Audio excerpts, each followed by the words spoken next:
Bonjour à tous, ici Sylvie Malo, professeure de comptabilité au Collège de la Cité d'Ottawa, au programme d'administration des affaires comptabilité.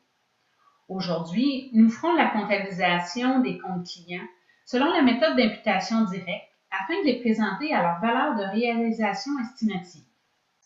Pour commencer, voici donc deux définitions. Premièrement, créance douteuse. C'est une créance, un compte client, qui ne sera probablement pas recouvré partiellement ou à 100%. Dans le cas d'une créance irrécouvrable, c'est une créance, un compte client, qui ne sera jamais recouvré. Donc, selon la méthode d'imputation directe des créances irrécouvrables, je vous présente un exemple. Alors, admettons que le 3 janvier, on ait fait une vente à crédit de 2212,39 à Jean Fauché. Alors, je comptabilise ma vente à crédit. Alors, mon compte vente est un compte de produit qui doit aller au crédit. Comme ça se passe en Ontario, on va avoir la TVH de 13%. Alors, la TVH à payer, puisqu'on devra la remettre à Revenu Canada.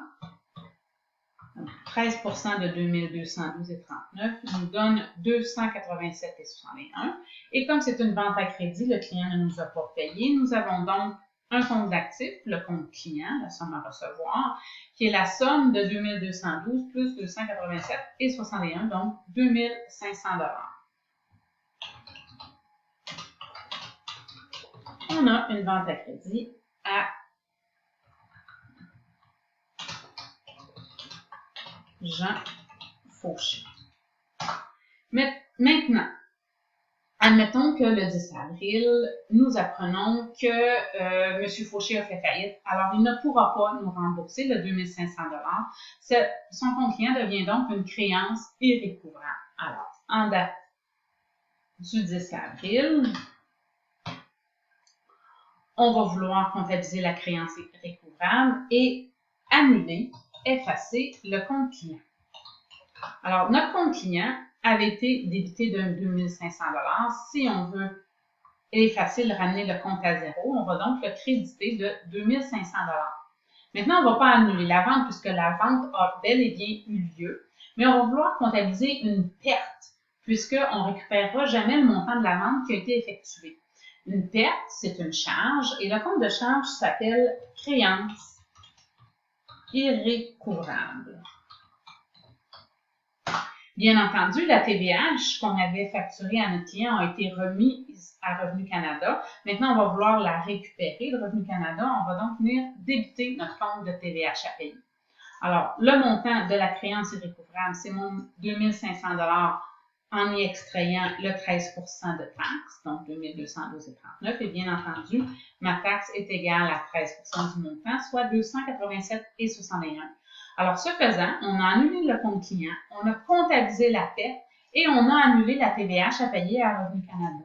Donc, on appelle ça une radiation de compte. Donc, radiation du compte de Jean Fauché. Maintenant, pour poursuivre notre exemple, admettons que le 15 septembre suivant, M. Fauché, de façon tout à fait inattendue, décide de nous rembourser le 2500 $, probablement parce qu'il veut recommencer à faire affaire avec nous. Alors, s'il nous rembourse, bien entendu, il n'y avait pas lieu de comptabiliser une perte, alors que le 10 avril, on a comptabilisé une créance irrécouvrable. Il faut donc annuler la transaction qui a été comptabilisée le 10 avril. Donc, en date du 15 septembre, on va annuler l'écriture du 10 avril, donc on va la renverser. On va venir débiter le compte client, créditer la charge créance irrécouvrable et créditer le compte TVH à payer. Donc, tout simplement, on inverse l'écriture de façon à la ramener à 0. Ce faisant, on a créé à nouveau le compte client de 2500 $, puisqu'ici, il avait été annulé. On a annulé la perte de 2212,39 puisqu'on a un débit et un crédit du même montant. Et on a comptabilisé à nouveau la dette envers Revenu Canada de TVH de 287,61. Donc, annulation, radiation du 10 avril, compte de Jean Fauché.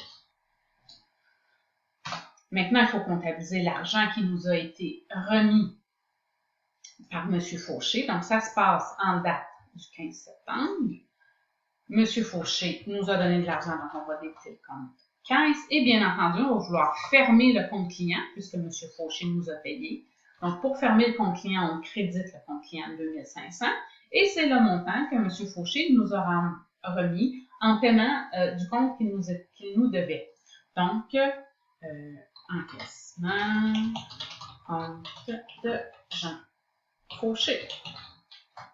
Ce faisant, on a annulé la radiation qui avait été comptabilisée le 10 avril et on a comptabilisé l'encaissement du compte client qui nous était dû depuis le 3 janvier. On a fait 2 écritures pour représenter cette transaction-là, alors qu'il ne s'agit que d'une seule transaction parce que c'est plus facile à comprendre comme ça. Bien évidemment, sur le marché du travail, on veut être efficace, on veut sauver du temps. On ne fera pas 2 écritures, on va en faire une seule. Et c'est assez facile de voir comment on va s'y prendre.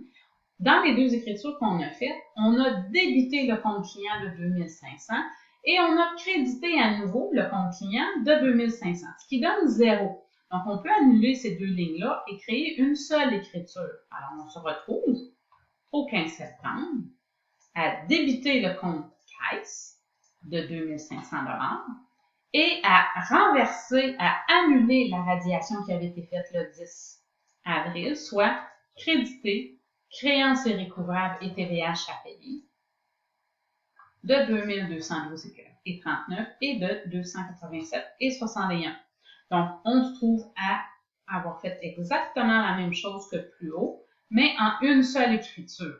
Donc, on a notre compte caisse au débit et on a notre annulation de la perte et on a créé à nouveau notre TVH à payer à Revenu Canada. Donc, pour, disons, ça va être annulation de radiation de Jean Fauché le 10 avril et son encaissement. Et voilà, la transaction est terminée. Merci beaucoup.